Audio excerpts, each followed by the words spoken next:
Back to news. ఉద్యోగం కోసం విదేశాలకు వెళ్లిన ఓ యువకుడు ఇప్పుడు అష్ట కష్టాలు పడుతున్నాడు. మంచి జీతం కోసం మస్కట్ వెళ్లిన సిరిసిల్ల జిల్లా తంబళ్లపల్లి మండలం బసవాపూర్ గ్రామానికి చెందిన సతీష్ అక్కడే చిక్కుకుపోయాడు. ఉద్యోగం కల్పిస్తామని చెప్పి మోసం చేసిన గల్ఫ్ ఏజెంట్ కష్టాల్లో నెట్టారని, స్వదేశానికి తిరిగి రావాలనుకున్న సతీష్ అనేక సార్లు ప్రయత్నించినా ఫలితం లేకుండా పోయింది. చివరికి తన పరిస్థితిని వివరించేలా సెల్ఫీ వీడియో తీసి సోషల్ మీడియాలో పోస్టు చేశాడు. నన్ను భారత్ కు తీసుకెళ్లన్నట్టు కన్నీటి పర్యంతమవుతూ సతీష్ వేడుకుంటున్న వీడియో వైరల్ గా మారింది. నమస్తే అన్నలు, మాది మొన్నసారి నేను పెట్టిన అన్న మొన్న 5 రోజుల కింద 6 రోజుల కింద తెలుగు అసోసియేషన్లో పెట్టిన.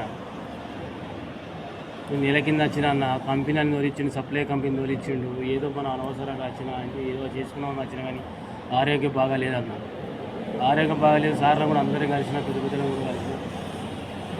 ఫస్ట్ ఏమో 15 రోజులకి 20 రోజుల కింద 650 రియాలు అడిగిండు. ఇప్పుడు 300 రియాలు కట్టమంటున్నా అన్న. ఇవాళ నా దగ్గర తల్లితోడు చెప్తున్నా 40,000 ఉన్నాయి అన్న. ఇంటికాడ 200 రియాలు ఉన్నాయి అన్న. ఒక 100 రియాలు అయితే ఇంటికి పోతా అన్న. పాంచిన వాళ్ళని ఉంటే ఎక్కువ సాయం చేయండి అన్న. మా ఇంటికి వెళ్ళిపోతా, మా కాలు మొక్కుతా. మస్తు ఇబ్బంది అవుతుంది. తెలుగుని ముఖం చూసి అన్న వాళ్ళని ఒక 2 ఏదన్న పాంచిన 300 రియాలు అడుగుతున్నా అన్న. అబ్బా ఎవరిని అడిగినా అని లేదు, ఇంటికాడ కూడా ఏం లేదు. చేసుకుంటే కైకి అన్న. వచ్చిన పని చేసుకున్నా కానీ ఆరోగ్యం బాగాలేదు, ఏం లేదు. గడ్డైనా కూర్చున్నా, మనసులో పడతలేదు. పైసలు కట్టుకుంటున్నా రేపు వరకు 40,000 తెప్పించుకున్నా ఇంటికి అని చెప్పి 200 రియాలు అవుతాయి. 60,000 టికెట్ తీసుకోమంటున్నా అన్న. మస్తు మందికి నేను సంప్రదించిన అన్న. లేదు ఓలేనా చూసిపోయారు కానీ లేదు.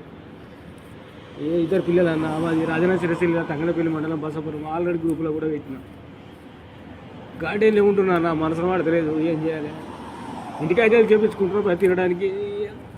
మస్తు సర్లా అందరికి ఫోన్ చేసినా కానీ ఇంటికాడ కూడా లేవన్నా. చేసుకుంటే కైకిలు ఘోరంగా ఉందన్న బతుకు.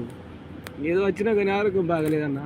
40,000 ఉన్నాయన్న అకౌంట్లో. 60,000 అని కట్టాలి, టికెట్ కొనుక్కొని పోవాలన్న.